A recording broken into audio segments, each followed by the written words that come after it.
At the end of this video, you should be able to describe the electron C model of metallic bonding, explain why metals are good conductors of electricity, explain why metal surfaces are shiny, and explain why metals are malleable and ductile, but ionic crystalline compounds are not. Chapter 6, Section 4, Metallic Bonding. Chemical bonding is different in metals than it is in ionic, molecular, or covalent network compounds. This difference is reflected in the unique properties of metals. They are excellent conductors of electricity while in the solid state, much better conductors than even molten ionic compounds. This property is due to the highly mobile valence electrons of the atoms that make up a metal. Such mobility is not possible in molecular compounds, in which the valence electrons are localized in electron pair bonds between the neutral atoms. Nor is it possible in a solid ionic compound, in which electrons are bound to individual ions that are held in place in crystal structures.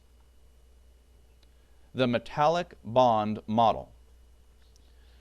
The highest energy levels of most metal atoms are occupied by very few electrons. In S-block metals, for example, 1 or 2 valence electrons occupy the outermost orbital, whereas all 3 outermost p orbitals, which can hold a total of 6 electrons, are vacant. In addition to completely vacant p orbitals, d-block metals also possess many vacant d orbitals in the energy level just below their highest energy level. Within a metal, the vacant orbitals in the atom's outermost energy levels overlap. This overlapping of orbitals allows the outer electrons of the atoms to roam freely throughout the entire metal. The electrons are delocalized, which means that they do not belong to any one atom, but move freely about the metal's network of empty atomic orbitals. These mobile electrons form a sea of electrons around the metal atoms, which are packed together in a crystal lattice. See Figure 6-18. The chemical bonding that results from the attraction between metal atoms and the surrounding sea of electrons is called metallic bonding. The outer electrons in metals are able to move a lot more freely than electrons in nonmetals and metalloids. Partially empty energy levels offer multiple positions for any given electron. Since outer energy levels of adjacent atoms are relatively close together, electrons in metals can also move from one atom to another. The result is metallic bonding. The positive metal ions remain in relatively fixed positions, while the negative electrons are free to move about. This creates bonds extending through the metal in all directions and leads to many of the observed properties of metals. Metallic properties. The freedom of electrons to move in a network of metal atoms accounts for the high electrical and thermal conductivity characteristics of all metals. In addition, because they contain many orbitals separated by extremely small energy differences, metals can absorb a wide range of light frequencies. This absorption of light results in the excitation of the metal atom's electrons to higher energy levels. The electrons immediately fall back down to lower levels, emitting energy in the form of light. This de-excitation is responsible for the shiny appearance of metal surfaces. Metals can absorb a wide range of light frequencies because they contain many orbitals separated by very small energy differences. Electrons readily absorb photons and jump to higher orbitals. They then almost immediately fall back to their original levels, emitting photons. This is what gives metals their shiny, reflective surface.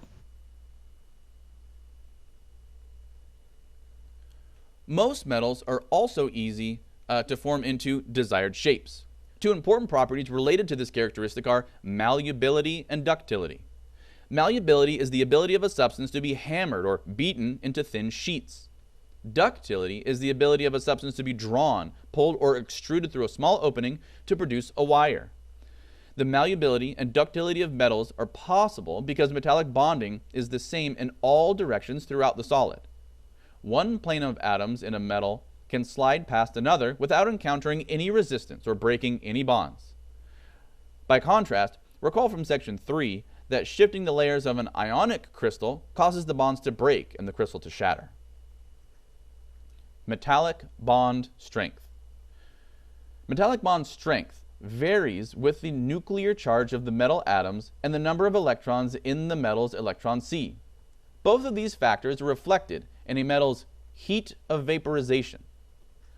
When a metal is vaporized, the bonded atoms in the normal, usually solid state, are converted into individual metal atoms in the gaseous state. The amount of heat required to vaporize the metal is a measure of the strength of the bonds that hold the metal together. Some heats of vaporization for metals are given in Table 6-4. The malleability and ductility of metals are possible because metallic bonding is the same in all directions throughout the solid.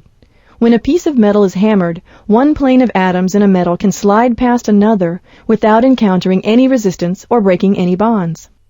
When a piece of metal is drawn or squeezed, the atoms slide past each other without breaking bonds. This ability of metals to be shaped by hammering or drawing is the basis for much of the technology that we use in our daily lives. Metallic bond strength. Metallic bond strength varies with the nuclear charge of the metal atoms and the number of electrons in the metal's electron sea. Both of these factors are reflected in a metal's heat of vaporization. When a metal is vaporized, the bonded atoms in the normal, usually solid, state are converted to individual metal atoms in the gaseous state. The amount of heat required to vaporize the metal is a measure of the strength of the bonds that hold that metal together. Some heats of vaporization for metals are given in Table 6-4. Heating a material adds energy to it. As energy is added, the electrons move more quickly from low-energy orbitals to high-energy orbitals. By doing this, they also move through the material. In metals, the electrons are so loosely held that this movement happens easily. Heat conducts quickly through the metal. Metals also readily conduct electricity. A potential difference applied to a piece of metal attracts electrons from the negative end to the positive end. Because the electrons in metals can move freely from orbital to orbital, electricity flows freely through the material.